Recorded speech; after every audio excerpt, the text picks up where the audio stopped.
Okay, we're going over everything we need here. So I got my gaskets laid out, the pistons are ready to go, pins, the clips. We have to get these out of the package so we can put the cylinders on it. So I'm going to cut those out. We're not going to use those locks, we're just going to use the nuts. These are ready to go on right now. Here's the gaskets. The intake manifold's here, ready to go. So we got most everything we need. So the manifold wrench is over there. Tighten that up. So the only thing left right now is oil. So I always like putting oil in the crank. So on this bike we're going to use break-in oil to break the rings in. That's what its job is made to do, is break the rings in.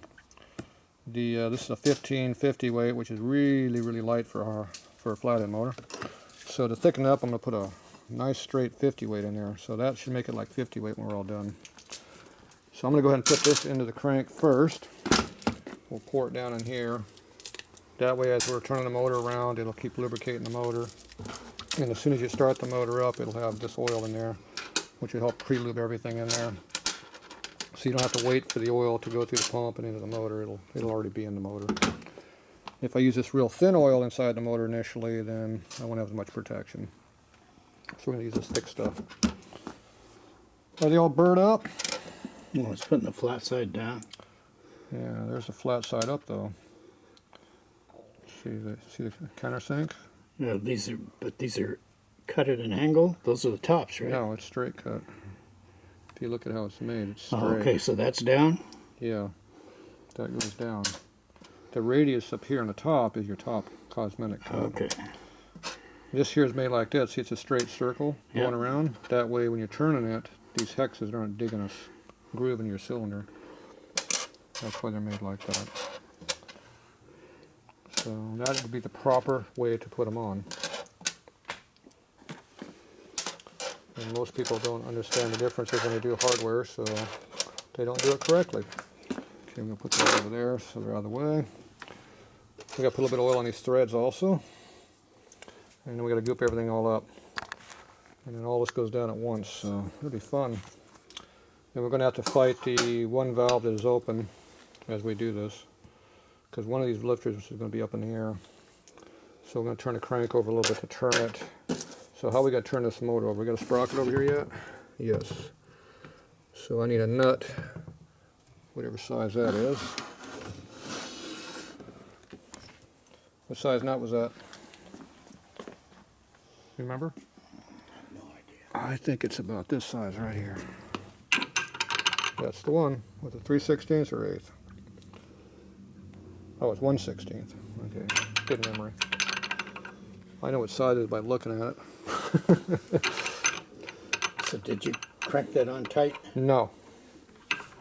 I just barely blipped it so it'd stay on. You got to take it on off because you got to work on it.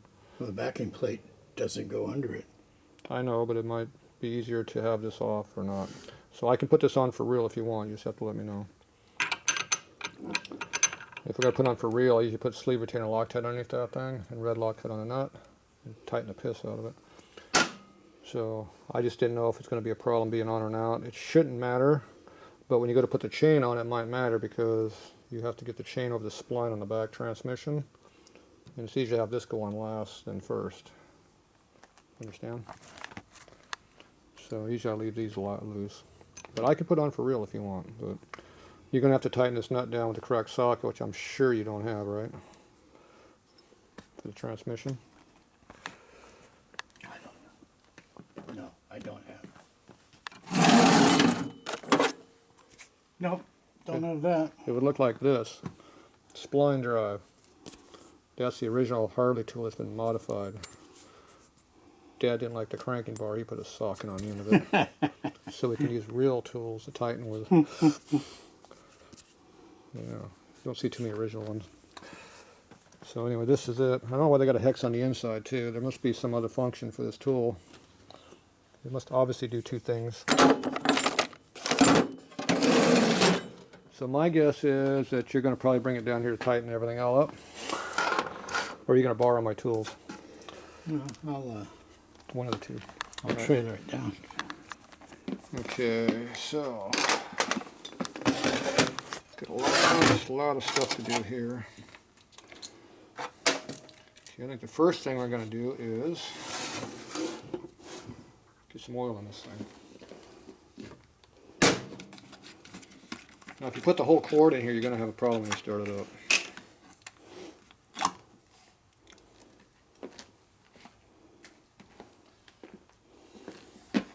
So I like to make sure the rod is well lubricated with oil. Does that look like it's fully encapsulated with oil? And you kind of work it in a little bit. Make sure it's well lubricated. And I go ahead and put a little bit more in there. Because it looks like it's getting a little dry. Okay, so right now we put about half a quart in there, about here. Okay, then I wipe off the lid. So that goes for you to take home and put in the motor. So the first thing you do, you're going to put 2 quarts of the thin stuff in there. In the oil tank. Break it. And then you can put this on top of it. And this is your oil pump here, your feed. So you undo this nut, you put the oil up in the tank, and when the oil starts to come out here, tighten the nut down. That way you pre-prime the pump all the way down to this point here. So that means you have good oil. You have a lot of oil in it. So as soon as you go to start it, you should have oil, which is what you want. It's always best to have oil in the motor. Okay, here's our 2 clips. Those there. Okay, now we do some lubrication purposes here. We're going to do a little oil in the pinhole.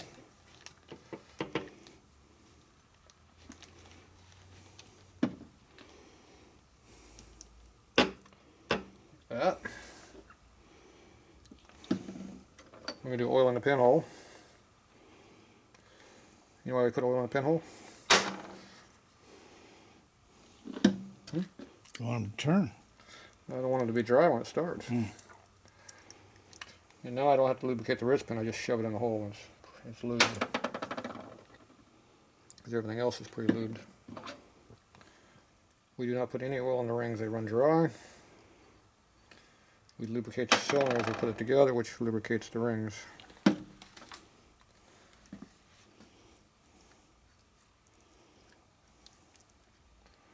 I do not put any oil on them separate. If you flood these things full of oil in here, the cylinder pressure doesn't want to seal correctly because it's all loaded up with crap in there. The air can't get in there and do what it needs to do. So it actually hurts it to be lubricated. Last thing we're going to do is to lubricate the studs here. So the nuts will go on relatively easily. It also gives a certain amount of rust preventative for a little while, in case you get stuck in a big brainstorm as you're hauling it home. Put it back of your truck and leave it there for 3 weeks. Yeah. I've had people do that. Never could understand that. First thing I do, I put a bunch of covers over and I put it in the house or somewhere where it's dry and warm. Put it in the living room. Yeah, somewhere. Okay, so that's all lubed up. Let's see, I forgot to lubricate the tips of the valves.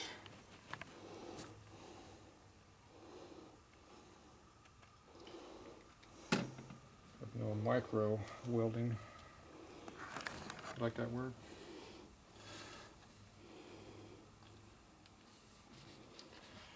Okay, goopus. So now we got some serious amounts of gooping going on now.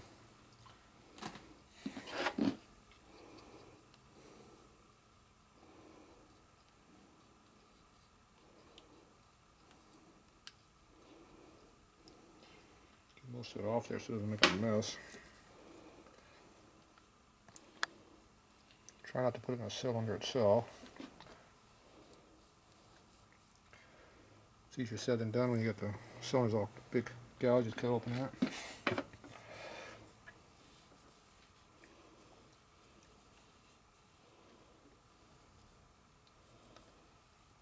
not concerned about putting on the side of the cylinder here either. That does not bother me one bit. Goop up the other surface. I'm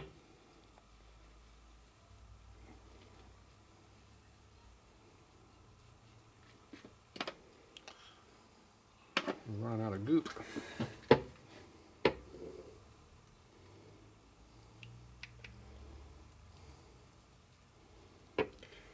And before you put that clear coat over the whole motor like you were going to do, you can go across here a little bit of brake clean and wipe off any excess gasket cinch. Then you won't see it. Just put a little bit on a rag and wipe it off. It'll dissipate it because this is just a rubber cement, so basically. I'm sure there's some other stuff in here, but it's kind of how it works though. Something so they could charge more money than for rubber cement. Yeah. Yeah, it's not quite cement, but I'm sure it has some similar products in there. Now, if you line it up correctly, the groove over here will match. Oh, that has to match? Doesn't have to, it just makes the cover go up and down easier. That doesn't matter to you, does it? All of this stuff is optional, you know.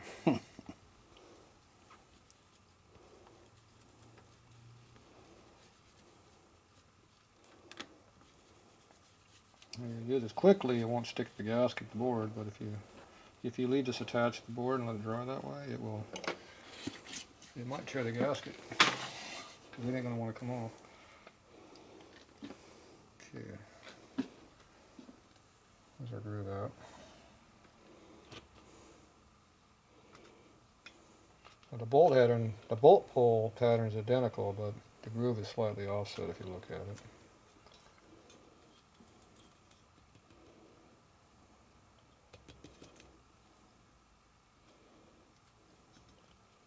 You can still move it a little bit when it's tacky, but once it sets up, it just touches and flashes itself off, and you're stuck with wherever it goes. Okay. We're going to the next stage. Prelude the cylinder.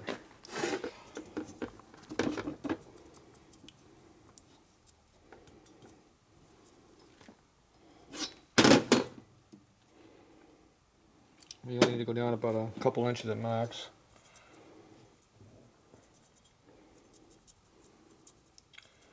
Well, these big cutouts, you go a little bit deeper on the sides because there's nothing there. Okay, so that one's made.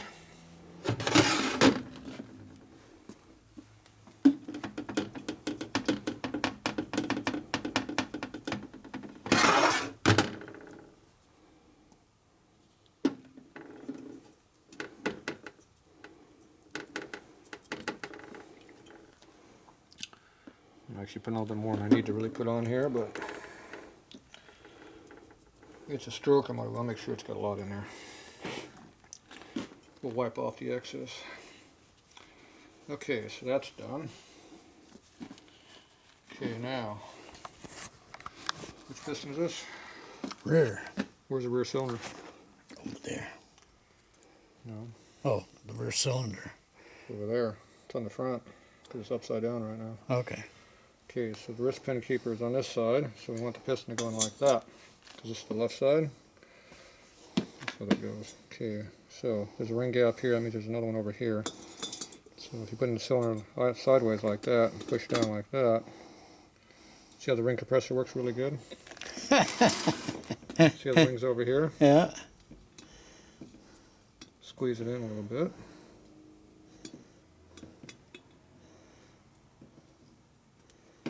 Just be in on the other side or what? There you go.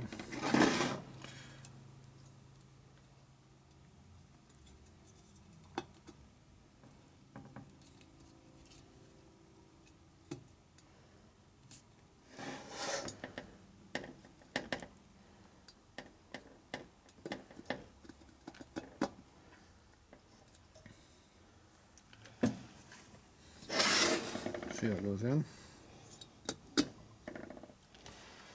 So we get a gap here, that means the other gap's over here in the oil ring. So this side needs to go in first. And the other side goes in.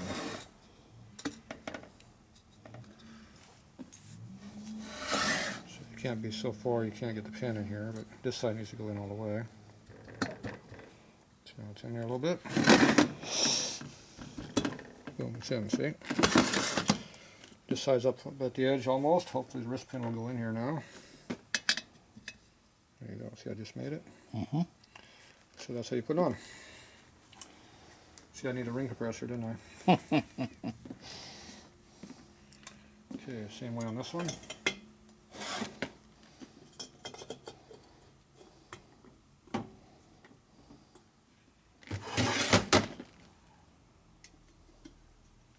On the other side, see. Oh, there I am.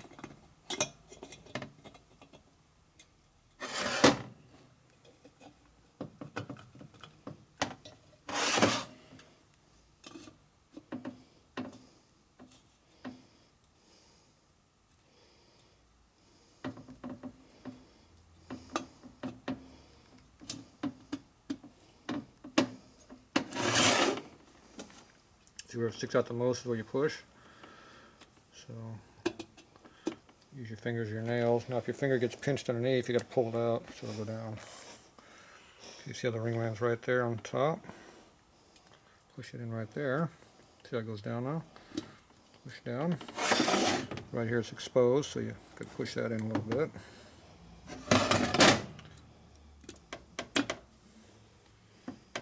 You just kind of rock it a little bit, it'll go on.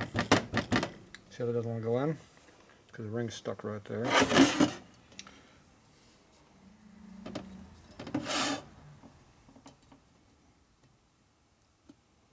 So push it in.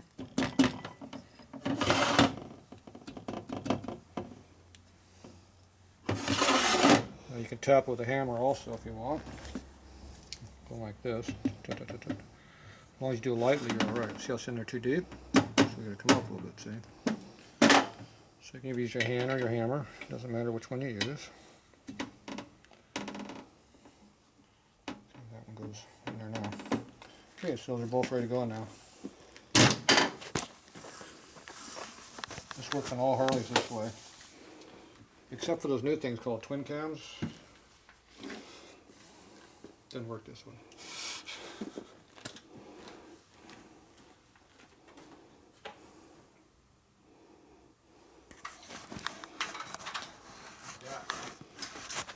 That's because the oil ring is overlaps the wrist pin.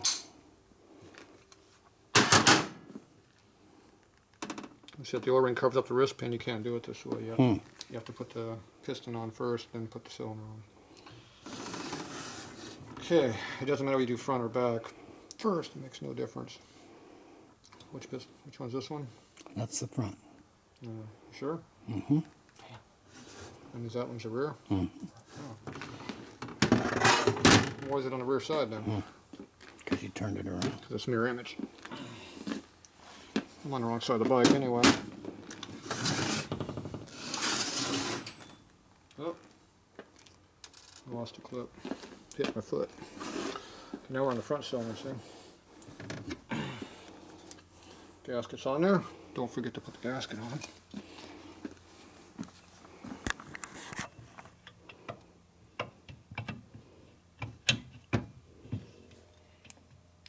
It's a little bit harder to do because it's really heavy.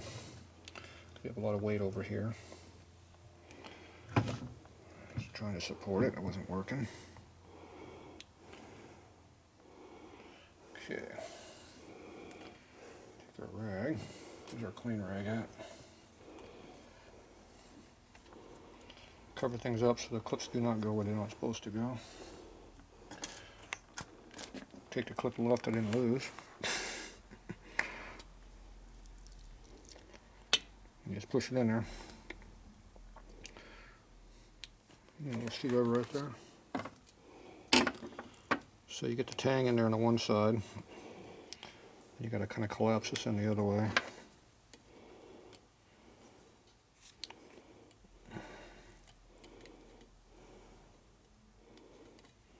working upside down, so it's fighting me.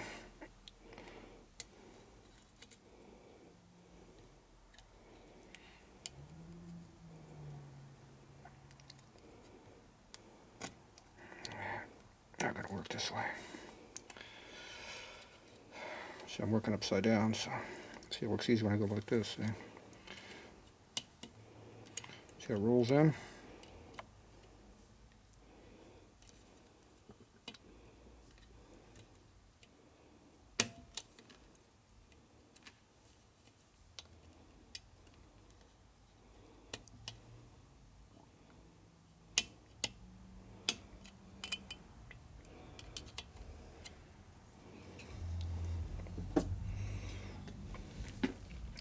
It's not in there all the way.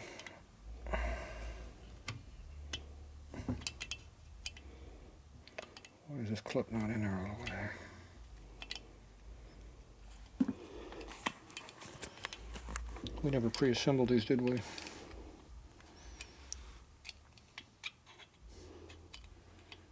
how the clip's not popping in?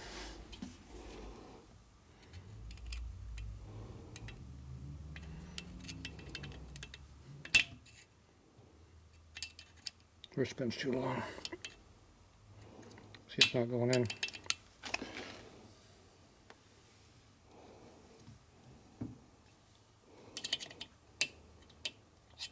Yep.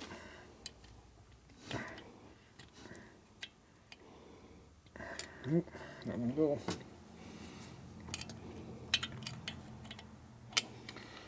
Need a smaller tip now. Okay, hold on so it doesn't drop.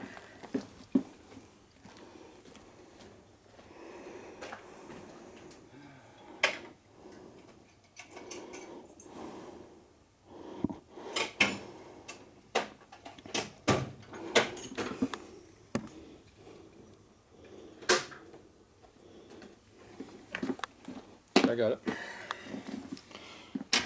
Okay, see these little small screwdriver? There's a little pick. Get behind it.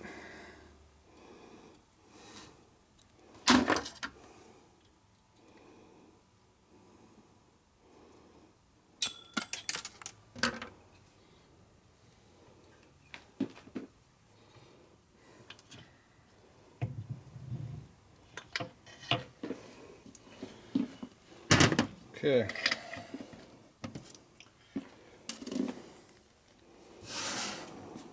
So the problem we have is the wrist pins are too long.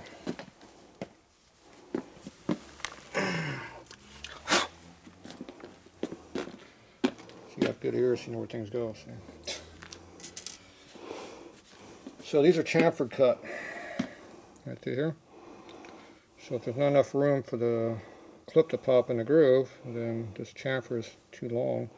You can't do it, so you have to shorten this piston pin up a little bit so it'll pop in all the way.